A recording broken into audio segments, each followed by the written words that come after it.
Сәлем YouTube достарым. Бүгін сіздермен Қырғызстанға жасаған қызықты сапарымды бөлісемін. Біздің саяхатымыз кешкі 10-да басталды. Біздің автобусымыз Шымкент қаласынан келе жатыр, ал біз Түлкібас ауданынан Машат деген елді мекенненбіз. Сондықтан біз Шымкент қаласынан бармай-ақ осы жолдан, яғни трассадан міне салдық. Біздің осылай көңілді автобус саяхатшылары күтіп алды. Барлығы қызықты, көңілді болды. Гидтері тамаша, барғанша жолдың қалай өтіп кеткенін байқамай қалдық. Жолда біз түнгі 1-де Мақтаарал деген автостанцияға тоқтап, аздап тамақтанып алдық. Ыстық шай мен жеңіл тағам сапар алдындағы жақсы демалыс болды. Барлығымыз осылай кіріп тамақтанып алдық. Бір күнде осы біздің ыстық бөлмесінде осылай өзімді суретке түсіріп отырдым. Өйткені біз автостанцияда 1 сағат тоқтап тұрдық. Біз жолда тамақ ішіп шыққан болатынбыз, сондықтан тамақ ішпедік. Жолда осылай көңілді би болды, гидтеріміз биледі. Біз сағат таңғы 5-те шекараға келіп қалдық. Қазақстан мен Қырғызстан арасындағы шекара тыныш әрі ретті болды. Осылай Қордайдан өттік. Бізде шекарада уже Чуй облысы басталды. Шекарада өткен соң Қырғызстан жанындағы спринтер көліктерін отырдық. Ең бірінші айта кетерлік нәрсе бұл ақша айырбастап алу керек. Біз өзіміздің турдың сенімді ақша айырбастайтын пунктке барып, ақша айырбастап алдық. Тағы бір айта кететін нәрсе, егер таныс емес адамдарға алданып қалуларыңыз мүмкін. Өйткені біз қайтар кезде, ақшаны қайтадан айырбастаған кезде бізде ақшамыз дұрыс шықпай қалды. Және де біз дереу сол жерде бөлмеден шықпай тұрып, ақшамызды қайта санаттырып, үстіне ақша қостырдық. Яғни көптеген ақша айырбастайтын пункттер алдап кетуі мүмкін. Сол үшін сақ болыңыздар. Бізде ең бірінші локация бұл Радельбан. Радельбанға біз сағат 9-да келдік. Яғни бұл Радельбан дегеніміз таудан бірінші канатный жолмен шықтық. Бұл жерде 400 сомға шықтық. Біздің теңгемен шаққанда 2000 теңгеде болды. Өмірімде бірінші рет отырып көргендіктен кішкене қорқыныш болды. Осылай жолдасым екеуміз 400 сом, яғни 800 сомға екеуміз отырып шықтық. Өте адам көп болды. Біз сағат 9-да бардық. 9-дың өзінде кішкене адамдар көп болды. Кішкене кезек күтіп қалдық. Бірақ өте көңілді болды. Күн ыстық емес, қатты салқын емес, өте тамаша ауа райында осылай канатный жолмен өтіп шықтық. Бірінші рет мінгендіктен бәрібір сезім басқаша болады екен. Мінекей жап-жасыл аймаққа бара жатырмыз. Бізде өйткені қазір жаз мезгілі болғандықтан көптеген жерлеріміз бізде сап-сары болып кетті. Негізінен Қырғызстан таулы аймаққа жақын орналасқандықтан, яғни қарап тұрсақ, барлық жер таумен байланысты. Сондықтан салқын әрі жасыл болады екен. Біз шілденің ыстығында келсек те жап-жасыл аймаққа тап болдық. Арасында осылай Қазақстанымыздың туымен суретке түсіп алдық.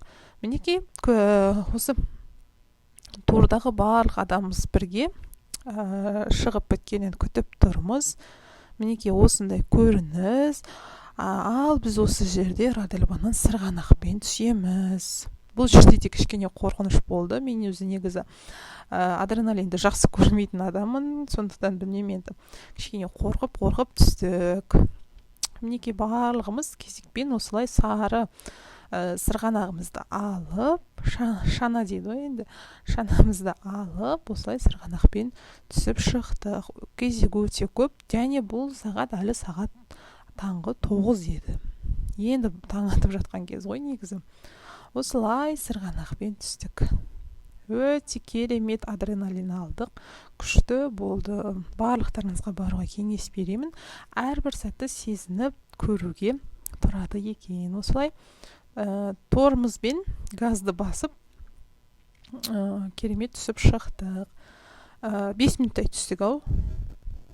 Мінекей ең соңғы түсіп жатқан жеріміз барлығымыздың қолымызда телефон, әрбір сәтті, әрбір моментті ұстап түсіріп алғымыз келіп жатыр. Осылай түсіп алдық. Қарап тұрсаңыздар, барлық жер жап-жасыл, бір жаз емес, бір көктем енді басталып жатқан сияқты көрінеді. Барлығымыздың қолымызда телефон, мінекей әдемі шыршалар. Бізде бірінші локация осымен бітті. Осы жерден кейін біз жолға шығатын боламыз. Мінекей әдемі шыршалар, қайыңдар, емен ағаштары, көптеген ағаштар өсіп тұр. Одан кейін бізде келесі локация. Бізде түскі ас ішіп алдық. Біз таңертең сол Мақтааралдан шыққаннан кейін тамақ ішпеген болатынбыз. Түскі асқа тоқтаймыз.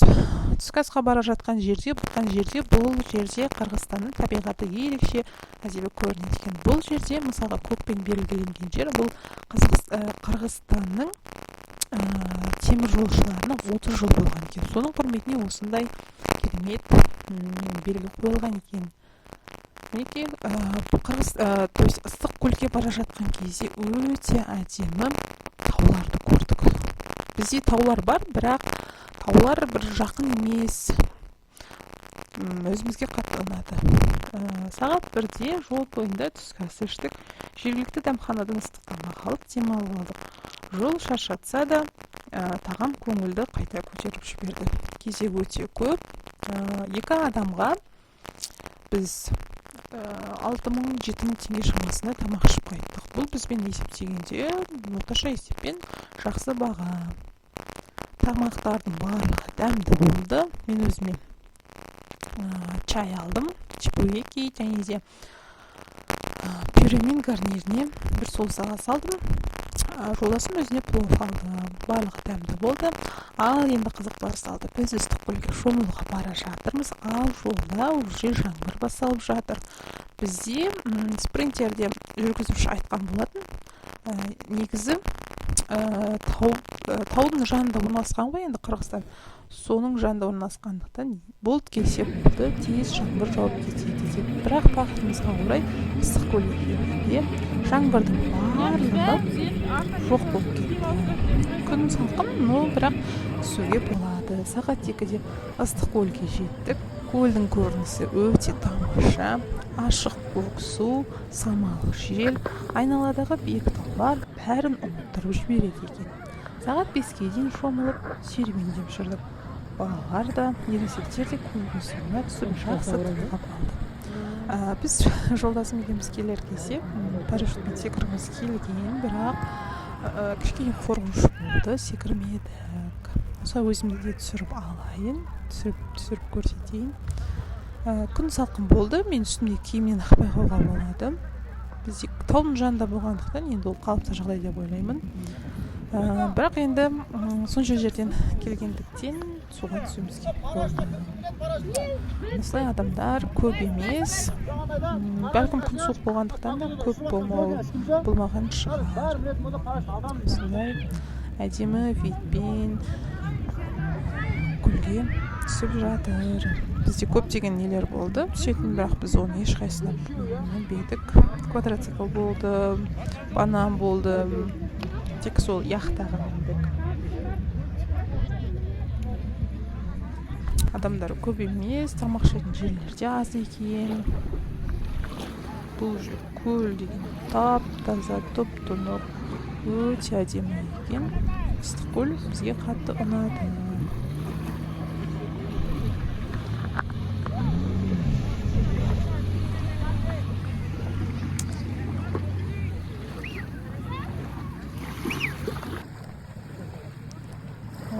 Осылай суға түсіп алдық. Арасында түсіп алдық. Су салқын емес, су жап-жылы.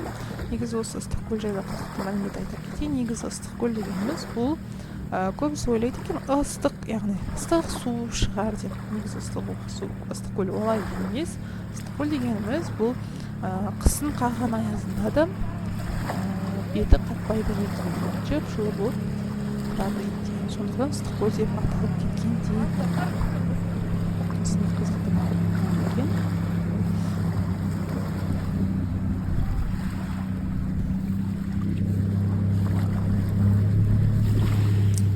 бізде парашютпен түсіп жатқандар болды, көп емес. Парашютпен жүру бағасы 10 мың теңге болды. 800 так мың сом ба, жағажайда адамдар көп емес жағына барып суретке, фото, видеоға түсіп алды. Күнде жоқ, неге қачеге болғанда солай жағажайдың жанында жүріп қайттық. Өте керемет әсер алдық. Барлықтарыңызға келуге кеңес беремін. Келеміз. Өте керемет жер. Бұны жердің көлдің суы таза, топ-топ. Өте қатты ұнады.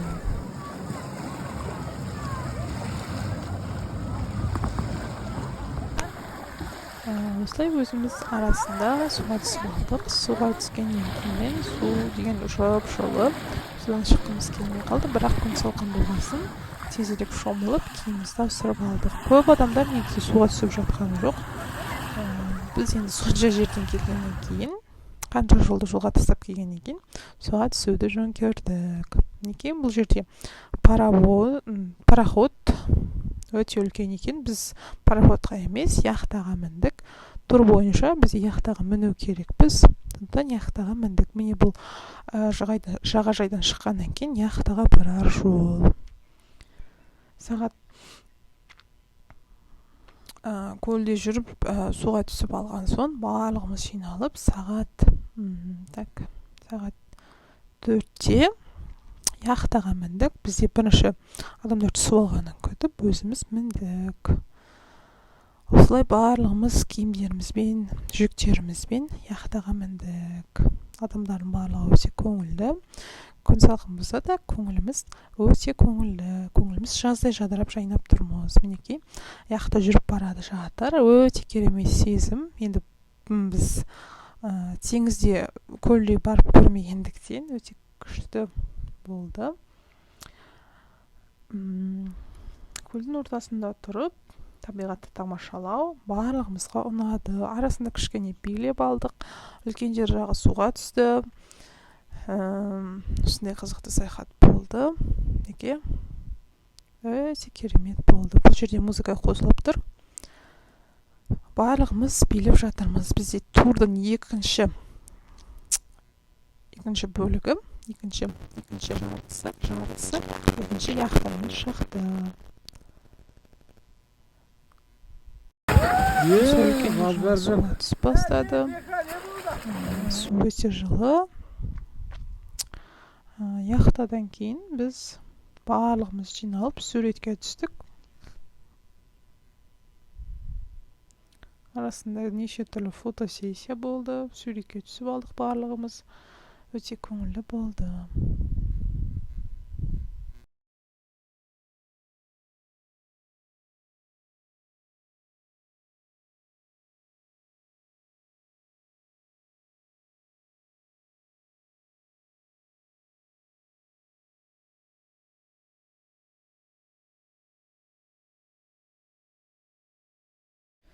Ыстықкөлден барлығымыз жиналып, қимай қоштасып бара жатырмыз. Бізде келесі локация бұл бассейнге барамыз.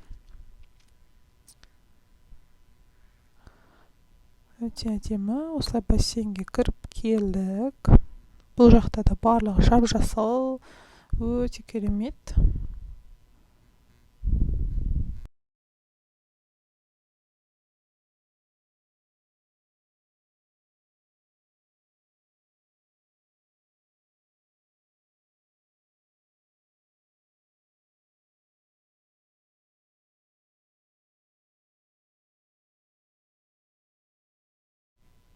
Горячий источникке біз сағат 6-да келдік. Бұл жер астынан шығып жатқан табиғи ыстық су. Денені толық босаңсытып, бойға жылу береді. Біраз уақыт суға түсіп, толықтай демалдық. Біз ыстықкөлде негізі жаурап қалғанбыз. Су ыстық болғанымен, дала салқын болғасын. Ал бұл жерде прям қайнап жатқан су. Сондықтан денеміз босап, суға түсіп, біраз демалдық. Көп түсуге болмайды екен. Қан қысымы барларға давлениені көтеріп жібереді екен. Біз жарты сағаттай шомылдық, негізі 1 сағатқа келгенбіз, бірақ уже жарты сағаттан кейін шығып кеттік. Өте ыстық болды.